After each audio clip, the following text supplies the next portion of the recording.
இன்றைக்கி என்ன வீடியோன்னு பார்த்தீங்கன்னா இயந்திரம் மூலமாக எப்படிலாம் நடுவு நடப்படுகிறது அதை பற்றி நான் சொல்கிறவாங்க. ஆனால் அடையாளத்தை இழந்துருவோம். நமக்கு எது நல்லதுங்கிறது நம்ம மண்ணுக்கு தான் தெரியும். அந்த மண்ணோட ஈரத்தை காயாம காப்பாற்றி அடுத்த தலைமுறைகிட்ட கொண்டு போய் சேர்க்கறது நம்ம கடமை. இப்போ வந்து இயந்திரம் மூலமாக நெல் நடுவில் பார்த்துருக்கீங்க. இதில் ஒரு 3 விஷயம் கரெக்டாக சொல்கிறேன் பார்த்துங்க. முதல்ல ஒரே அளவில் நெல் நாற்றுகள் இருக்கும்.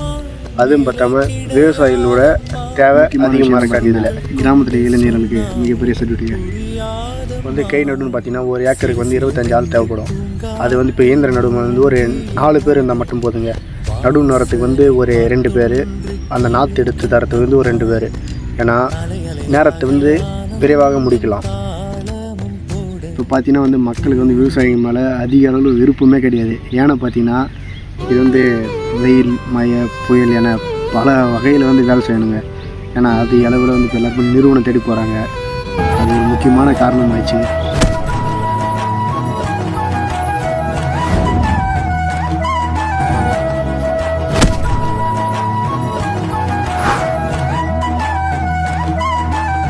உங்களுக்கு விவசாயிகள் அப்படின்னா முதல்ல சப்போர்ட் பண்ணுங்கள். இந்த சேனலை சப்ஸ்கிரைப் பண்ணுங்கள். நன்றி.